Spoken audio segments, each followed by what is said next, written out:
Olá pessoal, tudo bem? Esse é o nosso segundo vídeo da série sobre perversão sexual, onde nós estamos tratando da área da sexualidade dentro da cosmovisão cristã, dentro da perspectiva cristã, evangélica, protestante, bíblica. O que Deus diz acerca da sexualidade? Como é que Deus vê o sexo?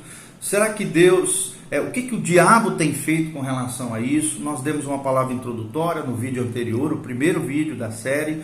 Eu te convido a assistir esse primeiro vídeo e depois assistir esse segundo vídeo, onde nós vamos abordar hoje algumas mentiras de Satanás com relação à sexualidade. Vou só ler aqui o texto-chave que nós estamos lendo. Está em 1 Tessalonicenses 4, versículo 2.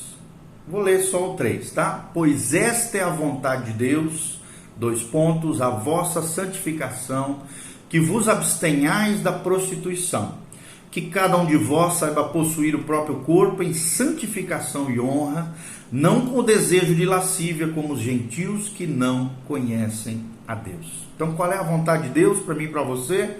A Bíblia deixa bem clara, coloca 2 pontos, a vossa santificação. E só é possível essa santificação se nós nos abstenhamos, né? Ou seja, você e eu dizemos não à prostituição, outras versões dizem, é o grego porneia, imoralidade sexual, sexo ilícito, conforme ensina a palavra de Deus. E que cada um saiba possuir o seu vaso, o seu corpo em santificação e honra diante de Deus. Mas quais são as mentiras mais comuns de Satanás com relação ao sexo?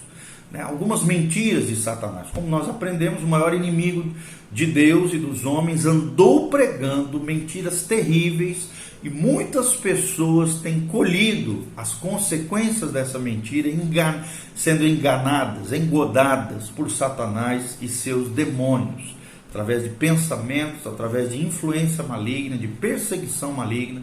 Nós vemos essas mentiras de Satanás se propagando na vida das pessoas e em toda a nossa sociedade brasileira. Primeira mentira de Satanás, que Satanás ama o sexo. Muitas pessoas acreditam que Satanás gosta do sexo, que Satanás é o promotor do sexo, que Satanás ama o sexo. Isso é uma grande mentira. Nós vemos isso à luz da palavra de Deus. Satanás odeia o sexo como o sexo criado por Deus, dentro do laço matrimonial, dentro do pacto da família, né? O sexo foi criado para unir duas pessoas dentro da santidade do matrimônio, da beleza, do amor, da aceitação. Então, um dos recursos, um dos grandes objetivos de Satanás é perverter o sexo como foi feito original, criado por Deus, dentro do contexto da família, dentro do contexto do casamento. Satanás não ama o sexo, ele odeia o sexo como criado por Deus, que é a verdadeira relação sexual, criada para desfrute, unir duas pessoas dentro da santidade do matrimônio, com beleza, com amor e com aceitação e parceria entre duas pessoas. Nós precisamos entender, como nós já mencionamos no vídeo anterior, o sexo abençoado por Deus só pode acontecer dentro desse contexto de amor e de doação. O sexo, o amor, ele é altruísta, ele se doa, ele pensa no outro. O diabo não consegue amar, ele não compreende o que é o verdadeiro amor.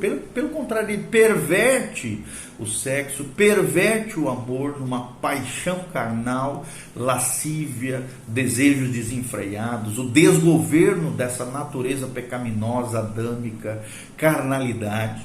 Então ele odeia aquilo que ele não pode ter, ele odeia o sexo, e ele opera contra o amor, contra Deus, e anestesia as pessoas contra o amor de Deus, contra o amor de Deus, tá bom? Então a primeira mentira de Satanás que muitos têm colhidos é que Satanás ama o sexo, e nós aprendemos que ele não ama o sexo, pelo contrário, ele odeia o sexo como criado por Deus, o sexo como criado por Deus original, ok? Segundo momento, o Filho de Deus, né? A segunda mentira satânica envolvida na mente de muitas pessoas, né? A posição da igreja predominante no contexto brasileiro, a Igreja Católica Romana, é que, segunda mentira, é que o Filho de Deus não tem direito de gozar do sexo.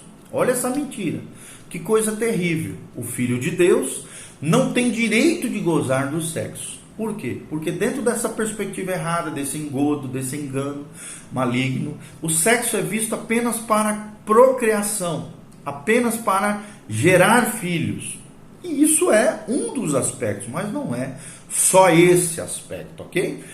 Sim, o sexo é para procriação, sim, o sexo é para se ter filhos, mas se nós pensarmos só nisso, disso resultam as implicações, né, terríveis, e até o levantamento dessa igreja predominante no país contra os anticoncepcionais, né, contra as maneiras, né, dentro da ciência moderna para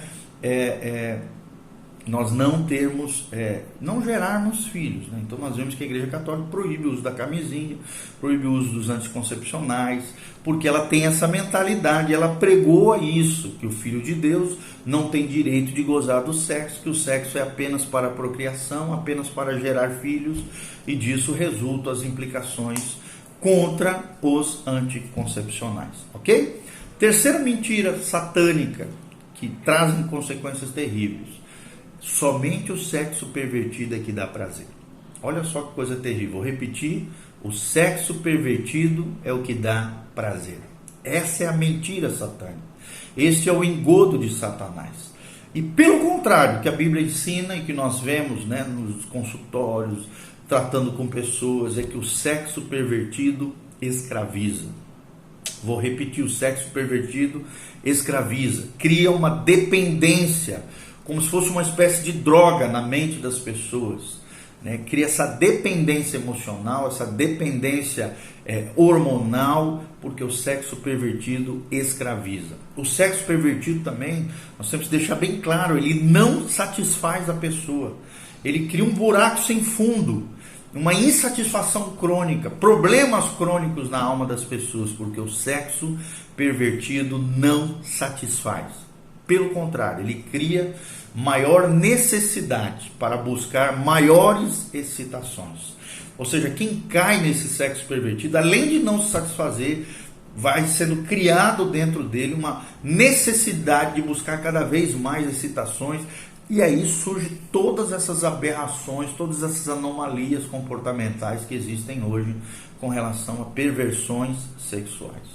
E o final do sexo pervertido pode se tornar, pode levar à violência e à morte. Está aí, né, os boletins policiais para revelar isso que nós estamos falando. O final, muitas vezes, do sexo pervertido é a violência e é a morte. Nós vemos altíssimos índices de crimes passionais, tanto entre heterossexuais, bissexuais, homossexuais, né, porque o sexo pervertido, fora do contexto do casamento, né? E até dentro do casamento, se for usado, né? Se a pessoa não tiver equilibrada, tiver a cabeça assim meio frágil, os valores invertidos, o coração deturpado, pode gerar violência e morte. Tá aí os crimes passionais para dizer acerca disso, tá? Então, uma também das causas da perversão é a rejeição. É o que causa no coração, na alma das pessoas, daquele que foi abandonado, daquele que teve uma relação sexual ilícita e de repente foi rejeitado, foi deixado de lado, foi tratado como uma coisa. É a coisificação do homem, coisificação da mulher, tratando o homem e a mulher como um mero objeto sexual, de satisfação, de deleite narcisístico, de deleite egoísta do outro. Uma das causas da perversão é a rejeição, ou seja, o homem e a mulher, o ser humano não foi criado para ser rejeitado, muito pelo contrário, Deus nos criou para sermos amados, para sermos aceitos, para sermos recebidos. Você foi criado para ser amado, para ser aceito, para ser recebido, e a rejeição fere o âmago do ser humano. Ela é uma espécie de antivida, contrária à vida, né? O contraponto da vida. É uma antivida a rejeição, porque fere o âmago do ser humano, o centro da personalidade humana, que é se sentir amado, aceito e recebido. É uma antivida a rejeição, e torna-se causa de muitos problemas crônicos na vida das pessoas, problemas emocionais, problemas espirituais, problemas corporais, né, no soma, no corpo, na alma, na psique e no pneuma, que é o espírito. Então é a causa de muitos problemas, tais como perversão, como nós já falamos, rebelião das pessoas com relação a Deus, as autoridades, a igreja e todas essas confusões que nós vemos, e as pessoas mal amadas rebelam-se e pervertem-se e criam diversos problemas no contexto da família, no contexto pessoal, no contexto da igreja, no contexto da sociedade. Nós também vemos os viciados sexuais na pornografia, né? Se nós analisarmos profundamente, nós verificamos que os viciados em pornografia apresentam o problema de carência afetiva exagerada, né? A carência afetiva acaba gerando uma compulsão desenfreada, o desgoverno da carne, da natureza pecaminosa, da falta de domínio próprio, da falta do governo do Espírito Santo. A carência afetiva acaba gerando desgoverno, a compulsão através dos vícios sexuais da pornografia. A nossa sociedade, nós temos visto, cada vez mais as pessoas são carentes, é uma sociedade carente, onde vivem milhares de pessoas que foram rejeitadas, né, dentro do contexto da família, pelos seus entes queridos, pelos seus cônjuges, uma sociedade carente, onde vivem milhares de pessoas que foram rejeitadas, e muitos homens e mulheres são vítimas dessa rejeição, e de alguma maneira procuram se satisfazer com o veneno que o diabo apresenta num lindo invólucro para atrair os clientes, chamado sexo ilícito ou perversão sexual. Nós também entendemos e compreendemos, à luz da palavra de Deus, dentro da batalha espiritual, que as entidades espirituais, ou seja, os demônios, são todos perversos e sujos e propagam a sua sujeira e querem roubar a verdadeira felicidade dos filhos de Deus, as felicidades daqueles que foram criados, a imagem e semelhança de Deus, a imago Dei, né? Eles querem roubar a verdadeira felicidade, a comunhão, e procuram destruir a vida afetiva, os corações, o casamento, a família, matando as pessoas de dentro para fora. E as vítimas da perversão, muitas vezes, né, em situações crônicas, podem se tornar até em homens e mulheres violentos, em homens e mulheres agressores. Muitas vezes são pessoas que não conseguem conhecer, desfrutar do verdadeiro amor pregado na palavra de Deus, que Deus anseia, deseja promover na vida de cada ser humano, ok? Então, no terceiro vídeo agora, nós demos a palavra introdutória, agora nós falamos sobre as mentiras de Satanás acerca do diabo. Quais são elas? Primeira delas, Satanás ama o sexo. E nós vimos que não, pelo contrário, Satanás odeia o sexo criado por Deus. Segunda mentira, mais comum, o Filho de Deus não tem direito de gozar do sexo. E nós aprendemos que sim, o sexo dentro do contexto do casamento é uma espécie de... É algo que deve ser desfrutado, deve ser gozado dentro dos limites, dos parâmetros instituídos por Deus, que é o pacto nupcial, o pacto do casamento. Tá bom? E terceira mentira, nós aprendemos que o diabo diz que o sexo pervertido é que dá prazer. E nós aprendemos que não, o sexo pervertido escraviza e cria uma dependência emocional, física e biológica, como uma espécie de droga na mente das pessoas. O sexo pervertido jamais satisfaz e cria uma necessidade ainda maior de busca por maiores excitações, e numa situação muito mais crônica pode levar o sexo pervertido à violência e à morte espiritual e morte física também das pessoas, ok? Então, logo em seguida nós vamos falar um pouquinho mais ainda sobre a ética sexual bíblica, ou seja, nós vamos ver à luz da palavra de Deus tudo isso que nós estamos falando sobre o sexo dentro da perspectiva cristã e o problema da perversão sexual, como nós lemos em Romanos 1,18, essa sociedade anti-Deus tem propagado a perversão sexual, a imoralidade, a sujeira nessa área, que foi criada tão linda por Deus originalmente, que foi deturpada pelo inimigo de Deus, Satanás, o inimigo das nossas almas, ok? Deus nos abençoe, faça seus comentários abaixo, que a graça e a paz de Jesus venha sobre você, que a bênção do Senhor esteja sobre a sua vida, em nome de Jesus, amém.